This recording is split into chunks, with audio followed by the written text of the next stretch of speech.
Everyone, welcome to my channel Excellent Coaching. आज हम कुछ क्वेश्चन आंसर्स डिस्कस करेंगे प्रोग्रेसिव एजुकेशन से रिलेटेड, जो एग्जाम्स में कई बार पूछे भी गए हैं। तो स्टार्ट करते हैं। तो पहला क्वेश्चन है, in the context of a primary school classroom what does active engagement mean. This question means कि अगर हम प्राइमरी स्कूल क्लासरूम के बारे में बात कर रहे हैं तो what do you mean by active engagement. इससे क्या मतलब है कि एक्टिव एंगेजमेंट जब हम वर्ड यूज़ करते हैं बार बार कि प्रोग्रेसिव एजुकेशन में बच्चों को हमने एक्टिवली एंगेज रखना है, तो उससे उसका क्या मतलब है। 4 ऑप्शंस आपको दिए हुए हैं। First one is memorising, recall and reciting. मतलब बच्चों को बोलना है कि आप मेमोराइज करो, याद करो, फिर उसको रिकॉल करो और रिसाइट करो, बार बार बोल के देखो। Second option is imitating, copying the teacher, मतलब कॉपी करना टीचर को। Third one is inquiring, questioning and debate. Inquiry करना, चीज़ों के बारे में उनकी डिस्कवरी करना, और क्वेश्चनिंग करना, टीचर्स के साथ डिबेट करना। डिबेट करने का मतलब है यहाँ पे टीचर से क्वेश्चंस पूछना, वो आपको आंसर देगी और उसके साथ बातचीत करना, डिस्कशन करना। And then copying answers given by the teacher, क्या जो आंसर्स टीचर दे रही है जो उसको कॉपी कर लेना। तो अगर हम प्रोग्रेसिव एजुकेशन के कंटेक्स्ट में बात करें तो when we are talking about active engagement we mean के the child should be inquiring, questioning and debating. मतलब एक बच्चा इतना एक्टिव होना चाहिए क्लास में कि वो इंक्वायरी कर रहा हो, पूछ रहा हो चीज़ों के बारे में, क्वेश्चनिंग करे, समझने की कोशिश करे, और उसको अगर ज़्यादा अंडरस्टैंडिंग चाहिए तो इवन डिबेट भी करे टीचर्स के साथ। तो this is the answer. Next question is the lab schools. Lab schools advocated bye John डूई were N examples of. जो जॉन डूई ने बताया था कि लैब स्कूल्स होने चाहिए, जहाँ पे उनके कहने का मतलब यही था कि ऐसे स्कूल्स में जो है इस तरह की रिसोर्सेज होने चाहिए जहाँ पे बच्चा जो है वो खुद से कॉन्सेप्ट को डिस्कवर कर सके, चीज़ों को खुद से समझ सके, साइंटिफिक माइंडसेट डेवलप कर सके, इसलिए उन्होंने लैब स्कूल वर्ड यूज़ किया था। मतलब हैंड्स ऑन लर्निंग या एक्सपीरियंशियल लर्निंग की बात हो रही थी, तो he gave the term lab schools. जैसे हम लैब में अपने आप सीखते हैं ना प्रैक्टिकल्स करके। तो ये किसका एग्जाम्पल है, पब्लिक स्कूल का, प्राइवेट का, प्रोग्रेसिव या फैक्ट्री स्कूल्स का। तो ऑब्वियसली यहाँ पे हम प्रोग्रेसिव एजुकेशन से रिलेटेड बात कर रहे हैं, और जॉन डूई ऑलवेज वांटेड कि एजुकेशन प्रोग्रेसिव होनी चाहिए, हमारे स्कूल्स जो है वो प्रोग्रेसिव होने चाहिए। तो इसलिए ये आंसर यहाँ पे प्रोग्रेसिव एजुकेशन आएगा। Next is when delivering an effective lecture in a classroom a teacher. जो टीचर को अगर क्लासरूम में एक इफेक्टिव लेक्चर डिलीवर करना है, यहाँ पे लेक्चर की बात हो रही है, तो लेक्चर मेथड अगर यूज़ करना है या बच्चों को लेक्चर देना है किसी टॉपिक पे, क्योंकि ज़रूरी नहीं होता है कि हर चीज़ आप प्रैक्टिकली करके बताओ, कभी कभी हमें कुछ चीज़ें बोल के भी समझानी पड़ती, कहीं कहीं पे लेक्चर मेथड बहुत अच्छा रहता है। तो उस केस में टीचर को क्या करना चाहिए, इस्टेब्लिश एन आई कॉन्टैक्ट, बच्चों के साथ आई कॉन्टैक्ट मेंटेन करके रखना चाहिए। एम्प्लॉय मीनिंगफुल जेस्चर्स बनाने चाहिए। स्टैंड स्टेशनरी, एकदम स्टेशनरी यानी बिल्कुल सीधा खड़ा होना चाहिए लेक्चर स्टैंड पे। वेरीज पिच एंड टोन, अपनी पिच और टोन को चेंज करते रहना चाहिए। तो वैसे तो देखा जाए तो जब हम लेक्चर देते हैं तो हम इसमें 3-4 चीज़ें अप्लाई करते हैं, जैसे हम मीनिंगफुल जेस्चर्स कई बार बनाते हैं और अपनी पिच और टोन भी चेंज करते हैं, पर यहाँ पे सबसे ज़रूरी चीज़ है ये, एस्टैब्लिशेज एन आई कॉन्टैक्ट, बच्चों के साथ आई कॉन्टैक्ट मेंटेन करके रखें। उधर बोर्ड की तरफ फेस करके, उसकी तरफ फेस करके ना पढ़ाए, क्योंकि जब टीचर अगर बोर्ड की तरफ फेस करके पढ़ाता है तो students can not connect with the teacher, तो वो कनेक्शन नहीं होगा जब तक टीचर फेस नहीं करेगा अपने स्टूडेंट्स को। तो ये बहुत ज़रूरी है यहाँ पे। Next, to enable students to make conceptual changes in their thinking a teacher should. Teacher को क्या करना है, अगर वो चाहती है स्टूडेंट्स के अपने कॉन्सेप्ट्स में वो चेंजेस लेके आए, अपने कॉन्सेप्चुअल चेंजेस जो थिंकिंग में जो चेंजेस लेके आए, तो उसको क्या करना चाहिए, स्टूडेंट्स को कैसे एनकरेज करना चाहिए टीचर को। तो offer rewards for children who change their thinking, क्या उसको रिवॉर्ड सिस्टम यूज़ करना चाहिए कि जो बच्चे अपनी थिंकिंग चेंज करेंगे मैं उनको रिवॉर्ड दूंगी। Discourage children from thinking on their own and ask them to just listen to her and follow. क्या उनको डिस्करेज करना चाहिए कि तुम अपना दिमाग मत लगाओ, तुम कुछ मत सोचो, बस मेरे को फॉलो करो, टीचर को फॉलो करो। Offer an explanation in a lecture mode, lecture देना चाहिए कोई चीज़ समझाने के लिए, अगर उनकी थिंकिंग चेंज करनी है, बच्चों की माइंडसेट चेंज करना है तो लेक्चर देना चाहिए। Make clear and convincing explanation and have discussion with the student, या फिर क्लियर और कन्विंसिंग एक्सप्लेनेशन देनी चाहिए जिससे बच्चों को समझ में आए और कन्विंस हो बच्चे, उनकी उनको लॉजिकल लगे, बात इंपॉर्टेंट लगे, और उनके साथ फिर डिस्कशन करें ताकि उनको कोई चीज़ ना समझ आई हो या उनके माइंड में कोई डाउट है तो वो क्लियर हो जाए। तो obviously this is the answer कि अगर हमें कोई कॉन्सेप्ट बच्चे को समझाना है या उनकी थिंकिंग को कुछ चेंज करना है तो हमें उनके साथ डिस्कशन करनी चाहिए और इस तरह की एक्सप्लेनेशन या एग्जाम्पल देने चाहिए जो उनको कन्विंसिंग लगे। Next, which one of the following is not correct for the progressive model of socialisation of children. तो सोशलाइजेशन के लिए क्या चीज़ करेक्ट नहीं है, इट इज़ नॉट। इस चीज़ का ध्यान रखना, कई बार हम क्वेश्चन पढ़ते पढ़ते नॉट का ध्यान नहीं देते और आंसर गलत कर देते हैं। क्या चीज़ करेक्ट नहीं है? Active participation in the group work and learning social skills. बिल्कुल ठीक है कि सोशलाइजेशन में पार्टिसिपेशन होनी चाहिए ग्रुप वर्क में। Learning and children accept what they are offered by the school irrespective of their social background. क्या बच्चों को वही एक्सेप्ट कर लेना चाहिए जो उसको स्कूल ऑफर कर रहा है? इससे कोई फ़र्क नहीं पड़ता कि उनके सोशल बैकग्राउंड क्या है, बस जो स्कूल में सिखाया जा रहा है उसको वो लर्न करें। There should be a place for democracy in the classroom. Classroom में डेमोक्रेसी होनी चाहिए, मतलब सबके राइट्स इक्वल होने चाहिए, सबको इक्वल चांस मिलना चाहिए बच्चों को बोलने का, अपने आप को एक्सप्रेस करने का। Socialisation is an adoption of social norms. तो सोशलाइजेशन का मतलब है कि हम सोशल नॉर्म्स को अडॉप्ट करेंगे। इसकी डेफिनेशन है कि हम जब सोशल नॉर्म्स को या जो हमारे सोसाइटी के नॉर्म्स हैं उनको सीखते हैं, कल्चर को, वैल्यूज़ को, तो उसको सोशलाइजेशन कहते हैं। तो इन दिस केस अगर इन्होंने नॉट पूछा है तो नॉट का आंसर ये है कि बच्चों को वही चीज़ एक्सेप्ट कर लेनी चाहिए जो स्कूल ऑफर कर रहा है irrespective of their social background. से नहीं है, कहीं कहीं पे बच्चे जो होते हैं उनको किसी किसी स्कूल में मान लो अगर इंक्लूसिव एजुकेशन नहीं है, वहाँ पे डेमोक्रेसी नहीं है, तो बच्चों को चुपचाप रहना चाहिए, ऐसा बिल्कुल भी नहीं है। हर जगह पे बच्चों को इक्वल राइट्स होते हैं जहाँ पे वो अपने आप को एक्सप्रेस कर सके। तो बच्चों को भी आवाज़ उठानी चाहिए, अपने आप को एक्सप्रेस करना चाहिए, क्वेश्चनिंग करनी चाहिए, जैसे हम पढ़ रहे हैं प्रोग्रेसिव एजुकेशन में। ना कि वो चुपचाप वो चीज़ सीख लें जो ऑफर करी जा रही है। दे कैन ऑलवेज क्वेश्चन, वो बोल सकते हैं, पूछ सकते हैं। तो ये नहीं है correct according to progressive model कि आप चुपचाप बस वही चीज़ सुनते जाओ जो बोला जा रहा है, आप बोलो मत आगे से। By placing students in the least restricted school environment, the school, एक लीस्ट रिस्ट्रिक्टेड स्कूल एनवायरनमेंट में बच्चों को प्लेस करने थे। स्कूल जो है वो किस तरीके का होता है? Equalises the educational opportunities for girls and disadvantage group. क्या एजुकेशनल अपॉर्चुनिटीज़ इक्वल होती हैं गर्ल्स के लिए और डिसएडवांटेज ग्रुप के लिए? Normalizes the life of children from deprived groups who were increasing the linkage of school with the parents and communities of these children। मतलब उन बच्चों की लाइफ को नॉर्मलाइज करना जो डिप्राइव्ड ग्रुप्स होते हैं ना, डिप्राइव्ड मतलब जो पिछड़े हुए होते हैं, जो ऐसी जगहें होती हैं जहाँ पे बच्चों को फैसिलिटीज़ अवेलेबल नहीं होती है, बेसिक एम्यूनिटीज़ अवेलेबल नहीं होती है। who are increasing the linkage of school with parents and communities of these children। मतलब स्कूल जो है वो स्कूल पेरेंट्स और कम्युनिटी के आपस की लिंकेज को बढ़ा रहे हैं, कनेक्शन बढ़ा रहे हैं स्कूल के साथ पेरेंट्स और उनकी कम्युनिटी का। Gets disadvantage children involvement in the activities such as science fair and quizzes. Disadvantage children जो होते हैं उनकी एक्टिविटीज़ की इन्वॉल्वमेंट ज़्यादा करना, साइंस फेयर मतलब उनको ज़्यादा इन्वॉल्व करना एक्टिविटीज़ में। एंड लास्ट में sensitises other children not to bully और पुट डिसएडवांटेज चिल्ड्रन डाउन, या दूसरे बच्चों को सेंसिटाइज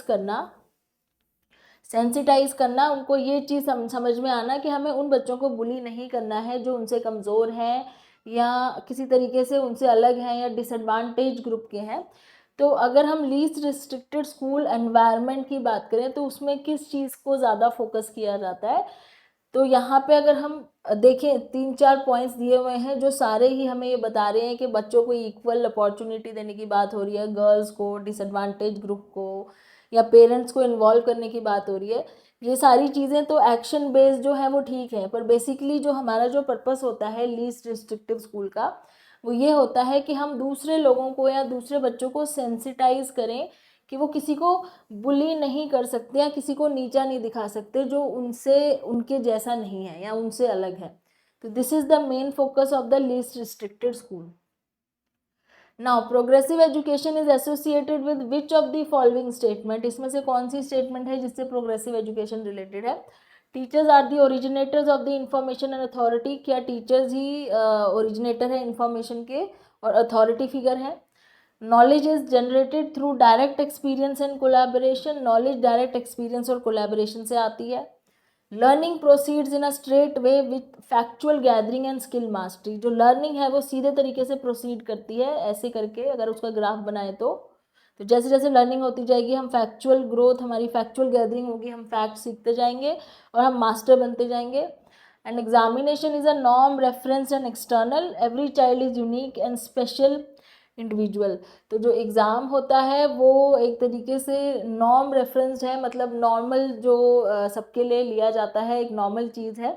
और एक्सटर्नल है, मतलब एक्सटर्नल का मतलब है कि हमारा स्कूल का इंटरनल पार्ट नहीं है एजुकेशन का, ये एक्सटर्नल पार्ट है. और हर बच्चा यूनिक होता है और स्पेशल इंडिविजुअल होता है. तो इसमें से कौन सी स्टेटमेंट है जो प्रोग्रेसिव एजुकेशन से एसोसिएटेड है? तो if we look through this statement, knowledge is generated through direct experience and collaboration. This is the most appropriate statement जो बता रही है आपके प्रोग्रेसिव एजुकेशन के बारे में, कि प्रोग्रेसिव एजुकेशन का ये मानना है कि जो नॉलेज है वो डायरेक्ट एक्सपीरियंस और कोलैबोरेशन से जनरेट होती है. Next, teachers in order to help learners construct knowledge need to focus on. Learners की हेल्प करने चाहते हैं अगर टीचर्स, तो उनको किस चीज़ पे फोकस करना चाहिए? Score obtained by the learners, learners के स्कोर पे फोकस करना है. Involving the learner in active participation, बच्चों को एक्टिव पार्टिसिपेशन के लिए इन्वॉल्व करें. Mastering learning of concepts by the learners, अपने कॉन्सेप्ट को लर्न करने को मास्टर करें, मतलब उनको ये बोले कि अपने कॉन्सेप्ट की मास्टरिंग करो. मास्टरिंग करें मतलब रिपीट करते जाओ ताकि आप उसमें एक्सपर्ट हो जाओ. And making sure that the learner memorises everything, और जो लर्नर है वो सब कुछ याद कर ले. तो इन चारों ऑप्शंस में से आपको क्या लगता है कि टीचर्स को अगर बच्चों को हेल्प करनी है नॉलेज कंस्ट्रक्ट करने के लिए, तो उसको क्या करना चाहिए? तो obviously it is involving the learner in active participation, कि लर्नर को बोले कि एक्टिवली पार्टिसिपेट करो. क्योंकि क्या होता है, जब हम किसी चीज़ में पार्टिसिपेट करते हैं तो हमें उसको ना याद नहीं करना पड़ता, ऑटोमेटिकली हमें याद हो जाती है. जब हम कोई चीज़ प्रैक्टिकली देखते हैं करते हैं तो वो मेमोराइज करने का एफर्ट नहीं लगाना पड़ता, वो हमें समझ में आ जाता है. प्रैक्टिकली हम देख चुके होते हैं, हमारी सेंसेस सारी इन्वॉल्व होती है, तो वो हमें लॉन्ग टाइम के लिए बहुत देर तक याद रहती है. तो it is only the active participation जिसमें बच्चे को लर्निंग भी हो सकती है, मेमोराइजिंग भी हो सकती है और उसके कॉन्सेप्ट भी क्लियर हो सकते हैं. Next is, in context of progressive education, which of the following statement is true according to John Dewey? तो उनके अकॉर्डिंग कौन सी स्टेटमेंट ट्रू है? They should not be place for democracy, तो ये तो गलत है, नॉट लिखा हुआ है, तो डेमोक्रेसी नहीं होनी चाहिए क्लासरूम में, ये तो है ही नहीं. Student should be able to solve social problem themselves, student जो है एक प्रॉब्लम सॉल्वर बने, प्रॉब्लम सॉल्विंग टेंडेंसी हो स्टूडेंट्स की, वो अपनी प्रॉब्लम्स या सोशल प्रॉब्लम जो है वो अपने आप सॉल्व कर सकें. जो जनरल प्रॉब्लम्स है लाइफ में, या उनका जो माइंडसेट है वो प्रॉब्लम सॉल्विंग होना चाहिए.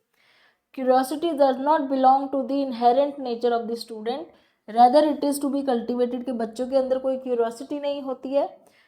ऐसा कहा था क्या जॉन डुई ने कि बच्चों के अंदर कोई क्यूरियोसिटी नहीं होती है, वो अपने आप से नहीं सीखना चाहते, उनको सिखाया जाता है.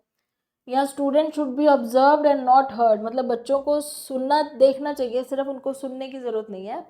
तो ऑब्वियसली जो बाकी सारे स्टेटमेंट हैं वो सारे बेसलेस हैं, क्योंकि इनका कोई मतलब बनता नहीं है. सबसे जो सही चीज़ यहाँ पे यही है कि बच्चों को प्रॉब्लम सॉल्वर या प्रॉब्लम सॉल्विंग करनी आनी चाहिए अपने आप से, ये जॉन डुई का मानना था.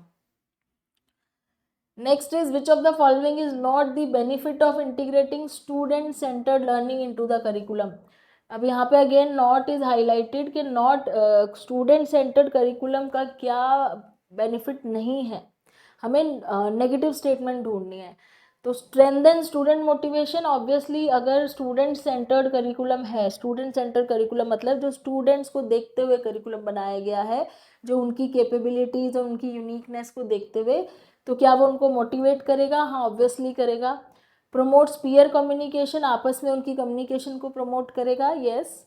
Build student teacher relationship, obviously अगर करिकुलम ऐसा होगा तो स्टूडेंट टीचर रिलेशनशिप का भी जो है वो बहुत अच्छे से बनेगा, आपस का रिलेशनशिप और स्टूडेंट और टीचर का. And lastly, hinders discovery and active learning, hinders मतलब रोकता है डिस्कवरी और एक्टिव लर्निंग को. तो ये आंसर है हमारा, बिकॉज ऐसा नहीं होता है. स्टूडेंट सेंटर्ड करिकुलम इसको रोकता नहीं है, इसको एनकरेज करता है, डिस्कवरी को और एक्टिव लर्निंग को, और बढ़ावा देता है, रोकता नहीं है. Next one, Preble's most important contribution to education was his development of, हमने फ्रेडरिक फ्रेबल के बारे में पढ़ा है और हमें पता है कि उन्होंने किंडरगार्टन का जो है डेवलपमेंट किया था. किंडरगार्टन यानी कि बच्चों के लिए जो गार्डन है, जो स्कूल को वो बोलते थे गार्डन फॉर चिल्ड्रन, कि जो, क्योंकि ये एक नेचुरलिस्ट थे तो ये नेचर से बच्चे सीखेंगे, इस चीज़ के कॉन्सेप्ट को मानते थे कि बच्चों को नेचर में लेके जाओ, वो नेचर से सीखेंगे। तो इसीलिए वो स्कूल कहते थे कि ऐसा होना चाहिए जैसे एक गार्डन होता है जहाँ पे बच्चे खुद से एक्सप्लोर करें चीज़ों को और नेचर के साथ रहें। तो इसलिए किंडरगार्टन का मतलब है गार्डन फॉर चिल्ड्रन, इन्होंने ये कॉन्सेप्ट दिया था। Next is which of the following is a feature of progressive education. कौन सा फीचर है? कुछ चीज़ें आपको लगेगा कि रिपीटेड है पर ये एग्जाम में आती भी हैं, बार बार घुमा फिरा के क्वेश्चन दिया जाता है। तो यहाँ पे फिर से पूछ रहे हैं कि प्रोग्रेसिव एजुकेशन का फीचर कौन सा है। Emphasis on scoring good marks in exam, exam में गुड मार्क्स लेके आना, मार्क्स के ऊपर फोकस है। फ्रीक्वेंट टेस्ट एंड एग्जामिनेशन, बार बार टेस्ट लेना बच्चों का। Flexible time table and seating arrangement, seating arrangement flexible हो क्लास में, टाइम टेबल फ्लेक्सिबल हो। या फिर instruction based solely on prescribe text book, या टेक्स्ट बुक पे फोकस करना, उसी पे फिक्स्ड रहना। तो वी नो कि हमारा जो प्रोग्रेसिव एजुकेशन है ना तो वो मार्क्स को इम्पोर्टेंस देता है, ना वो टेस्ट को, और ना ही टेक्स्ट बुक को। प्रोग्रेसिव एजुकेशन कहता है कि हमारा जो एजुकेशन है वो फ्लेक्सिबल होना चाहिए, साथ साथ बच्चों के बैठने का अरेंजमेंट भी क्लास में ऐसे जैसे हम असेंबली लाइन में बिठा रहे हैं ऐसे नहीं होना चाहिए। It should be flexible and they can move around, और इतनी फ्रीडम होनी चाहिए। This is the answer. Next, child centred pedagogy का क्या मतलब है? तो ये चाइल्ड सेंटर्ड भी एक अलग से कॉन्सेप्ट है आपका जो हमने पढ़ा है। तो अगर प्रोग्रेसिव एजुकेशन में देखा जाए तो चाइल्ड सेंटर्ड पेडागोजी के बारे में बात होती है। इसका मतलब क्या है? The teacher leading all the learning in the classroom, मतलब टीचर ही लीड कर रहा है सारी लर्निंग, टीचर ही जैसे करवा रहा है वैसे ही बच्चे कर रहे हैं। अब बच्चे अपने आप से कोई इनिशिएटिव नहीं ले रहे हैं। The teacher dictating the children what should be done, मतलब टीचर डिक्टेट कर रहा है बच्चों को क्या करना है क्या नहीं कर रहा है, वो टीचर को ही फॉलो कर रहे हैं, अपना खुद का दिमाग कुछ नहीं लगा रहे हैं। Giving primacy to children's experience and their voices, बच्चों की वॉइस और उनके एक्सपीरियंस को इम्पोर्टेंस देना। And enabling the children to follow prescribed instruction, बच्चों को जो इंस्ट्रक्शंस दी है उसी को फॉलो करना सिखाना। तो अगर हम तीनों चारों ऑप्शंस को देखें तो चाइल्ड सेंटर्ड पेडागोजी का मतलब होता है कि बच्चों के एक्सपीरियंस को और उनके वॉइसेस को ज़्यादा इम्पोर्टेंस देना, प्राइमेसी उसी को देना कि जो बच्चे जो उनकी क्या थॉट्स हैं, उनकी क्या वॉइसेस हैं, वो क्या सोचते हैं, उनकी क्या अंडरस्टैंडिंग है, उस चीज़ को ध्यान में रखते हुए पढ़ाना। This is child centred pedagogy. अच्छा, जो ये ऊपर बताया हुआ है ना कि टीचर लर्निंग करती है तो टीचर ही लीड करती है, पहले ऐसे होता था। जब हम ट्रेडिशनल एजुकेशन सिस्टम की बात करें तो टीचर सेंटर्ड एजुकेशन बोलते हैं इसको। टीचर सेंटर्ड का मतलब है कि टीचर के ऊपर ही होता था कि जो टीचर पढ़ाएगी वो बच्चे पढ़ लेंगे, जैसा टीचर कहेगी वो उसको फॉलो करेंगे। टीचर डिसिप्लिन रखेगी क्लास में तो बच्चे डिसिप्लिन रहेंगे। तो जो स्ट्रिक्टनेस इतनी ज़्यादा टीचर के ऊपर फोकस होता था, जो teacher was the centre of the system of education, तो वो टीचर सेंटर्ड पहले होता था। लेकिन अब हम बात करते हैं चाइल्ड सेंटर्ड की। Next is in a progressive classroom setup the teacher facilitates learning by providing N environment. कैसा एनवायरनमेंट होना चाहिए एक प्रोग्रेसिव क्लासरूम में? डिस्कवरी प्रमोट करे, रिस्ट्रिक्टिव हो मतलब जहाँ पे बहुत रिस्ट्रिक्शंस हो, चीज़ें करने के लिए मनाही हो अपने आप से। डिस्करेज इंक्लूजन, जहाँ पे कोई इंक्लूजन ना हो लोगों का, बच्चों का, अलग अलग जो टाइप के जो डाइवर्स बैकग्राउंड के बच्चे होते हैं सबको इंक्लूडेड ना किया जाए। एनकरेजेज रिपीटिशन, रिपीटिशन को एनकरेज करे कि बार बार रिपीट करो। तो दिस प्रोग्रेसिव क्लासरूम तो क्या होता है? डिस्कवरी प्रमोट करी जाती है, ये सारी चीज़ें नहीं होती है। रिस्ट्रिक्टिव नहीं होता है, फ्री होता है, फ्रीडम होती है, इंक्लूजन होता है, डाइवर्स बैकग्राउंड और डाइवर्स टाइप के स्टूडेंट्स होते हैं।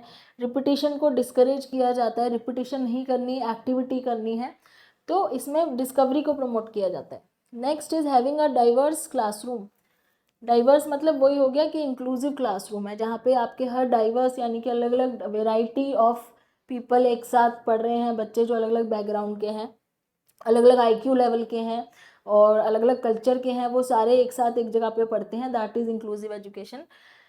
Having a diverse classroom with children from varied social, economical and cultural background enriches the learning experience of all the students. अब ये स्टेटमेंट क्या है कि जहाँ पे ये कह रहे हैं कि डाइवर्स क्लासरूम है जहाँ पे बच्चे हर अलग अलग social background, economic background, cultural background के बच्चे हैं, जिनसे वो एक दूसरे के एक्सपीरियंस को और एनरिच करते हैं, मतलब जो चीज़ें वो एक दूसरे से सीख जाते हैं ना वो और अच्छी होती है, क्योंकि वो अलग अलग एक्सपीरियंसेस के साथ आ रहे होते हैं, वो अपनी अलग अलग नॉलेज एक दूसरे के साथ शेयर करते हैं। दिस स्टेटमेंट करेक्ट है कि इनकरेक्ट है? तो फर्स्ट ऑफ ऑल तो हम ये देखेंगे कि यहाँ पे इनकरेक्ट के 2 ऑप्शन है और करेक्ट के 2 ऑप्शन है। तो इफ़ यू नो कि ऑब्वियसली ये स्टेटमेंट करेक्ट है, तो आप इन दोनों ऑप्शंस को तो देखोगे ही नहीं कि इनकरेक्ट है। अब करेक्ट में भी कौन सा लेना है? Correct because children learn many skills from their peers. क्या इसलिए करेक्ट है क्योंकि बच्चे एक दूसरे से, अपने दोस्तों से बहुत सारी चीज़ें सीख जाते हैं? या फिर correct because it makes the classroom more hierarchical? क्या इसलिए करेक्ट है क्योंकि क्लासरूम में हायरार्की बन जाती है? हायरार्की का मतलब है कि जैसे सबसे सीनियर, फिर उससे जूनियर, फिर उससे हायरार्की नहीं होती है हमारे ऑफिस में कि बॉस होता है, फिर उसका जूनियर होता है, फिर उसका और जूनियर। तो क्या क्लासरूम में भी ऐसी हायरार्की बन जाती है कि सबसे अमीर वाला बच्चा है, फिर उससे गरीब है, ऐसे कोई हायरार्की बन जाती है, इसलिए अच्छा है? या इसलिए अच्छा सही है क्योंकि वो एक दूसरे की हेल्प करते हैं? तो ऑब्वियसली ये हायरार्की तो बिल्कुल नहीं बननी चाहिए, ये बहुत रॉन्ग हो जाएगा कॉन्सेप्ट अगर इसलिए देखा जाए। तो इसलिए ठीक है, डाइवर्स क्लासरूम होना भी इसलिए चाहिए ताकि बच्चे एक दूसरे के साथ बहुत सारी चीज़ें लर्न कर सकें, और जो हमने पहले भी पढ़ा था कि सेंसिटाइज हो सके एक दूसरे से, कि अलग अलग बैकग्राउंड के जो लोग होते हैं उनसे सेंसिटाइज हो सके, कि उनको समझें कि वो भी हमारे जैसे हैं, हम भी उनके जैसे हैं, तो नॉर्मल हो सके ये चीज़ें। Who is remembered as the father of progressive education? So here John Dewey is the father of progressive education। और अगर आपसे पेस्टोलॉजी के बारे में पूछते हैं तो इनको हम फादर ऑफ मॉडर्न एजुकेशन बोलते हैं। ये मैंने आपको अपनी वीडियो में बताया हुआ है क्यों, जो मैंने पेस्टोलॉजी के ऊपर बनाई थी। John डूई is the father of progressive education. Next, worthy among first to coherently opine that the process of education should be concerned with educating the whole child। कौन था जिन्होंने सबसे पहले, वैसे तो सभी कहते हैं पर सबसे पहले जिन्होंने कहा था कि हमें एजुकेशन में होल चाइल्ड यानी कि होलिस्टिक डेवलपमेंट का ध्यान रखना चाहिए। होलिस्टिक डेवलपमेंट होनी चाहिए एक बच्चे की। होलिस्टिक डेवलपमेंट का, अब ये होल वर्ड होलिस्टिक से आया है। होलिस्टिक का मतलब है, होलिस्टिक डेवलपमेंट का, कि बच्चों की सोशल डेवलपमेंट, इमोशनल डेवलपमेंट, और उनकी फिजिकल डेवलपमेंट, इंटेलेक्चुअल डेवलपमेंट, और स्पिरिचुअल। स्पिरिचुअल यानी कि जिसमें मॉरल और एथिक्स आ जाते हैं, ये सारी चीज़ें डेवलप होनी चाहिए, तब उसको हम होलिस्टिक डेवलपमेंट या होलिस्टिक एजुकेशन बोलेंगे। तो एजुकेशन का पर्पस है कि आपको होल चाइल्ड एजुकेट करना है, सिर्फ उसको एकेडमिकली नहीं करना है। तो ये सबसे पहले कहा था फ्रोबल और पेस्टोलॉजी ने। बाद में तो मारिया मोंटेसरी और सब लोग थे ही जो बोलते थे, पर पहले फ्रोबल और पेस्टोलॉजी ने ही कहा था।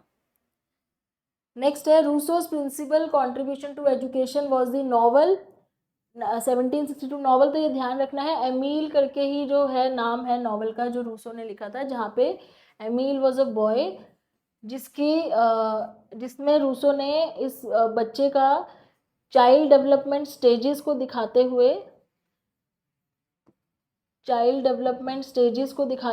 दिखाया है कि कैसे बच्चा जो है वो बड़ा होते होते धीरे धीरे, जैसे वो बड़ा होता है उसकी जो डेवलपमेंटल स्टेजेस होती है उसके अकॉर्डिंग उसकी लर्निंग की जो रेडीनेस है वो चेंज होती रहती है। क्योंकि जैसे जैसे हम बड़े होते हैं हम रेडी होते रहते हैं अलग अलग चीज़ें सीखने के लिए। तो रेडी टू लर्न या रेडीनेस टू लर्निंग जो है वो कितनी ज़रूरी है एजुकेशन में, तो इस चीज़ के बारे में इन्होंने अपने इस नॉवल में बताया है। इसमें बच्चे का नाम एमील है। तो this is the novel. Project method is based on, project method किस चीज़ पे बेस्ड है? प्रिंसिपल ऑफ सिलेक्शन, या principle of learning by doing, principle of regulation and principle of inspiration. तो प्रोजेक्ट मेथड होता है जहाँ पे सब लोग, बच्चों को प्रोजेक्ट दे दिया जाता है और वो टीम में अपना काम करते हैं, खुद से उसके बारे में, जो भी प्रोजेक्ट होता है उसके बारे में ढूंढते हैं, चीज़ों को सर्च करते हैं, प्रोजेक्ट को अपने आप बना के लाते हैं। तो ये principle of learning by doing पे बेस्ड है। नेक्स्ट है, the hand is the chief teacher of the child was stated by.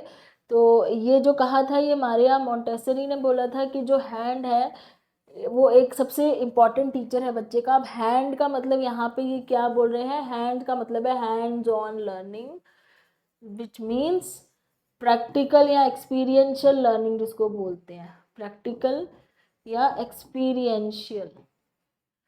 तो जब बच्चे खुद से प्रैक्टिकल करके या एक्सपीरियंस से सीखते हैं तो उसी को इन्होंने कहा है कि हैंड सबसे ज़्यादा ज़रूरी, उसका जो टीचर है ना बच्चों का, वो उसका खुद का हाथ है जिससे वो खुद करके सीखेगा। The kindergarten design by Froebel had a lot of, तो इनके किंडरगार्टन में ना बहुत सारे गिफ्ट्स और ऑक्यूपेशंस होते थे।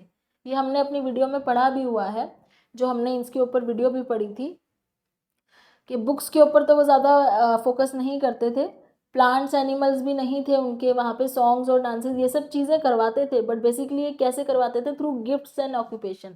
तो गिफ्ट्स का मतलब है वो इस तरह के एक्टिविटीज़ से रिलेटेड कुछ वहाँ पे चीज़ें रखते थे जिसको बच्चे करते थे और उससे वो सीखते थे, जैसे पजल्स हो गए, पजल से रिलेटेड एक्टिविटीज़ हो गई, रिडल्स हो गए, या वो साइंटिफिक इक्विपमेंट शेप्स वगैरह का यूज़ करके सीखते थे बच्चे।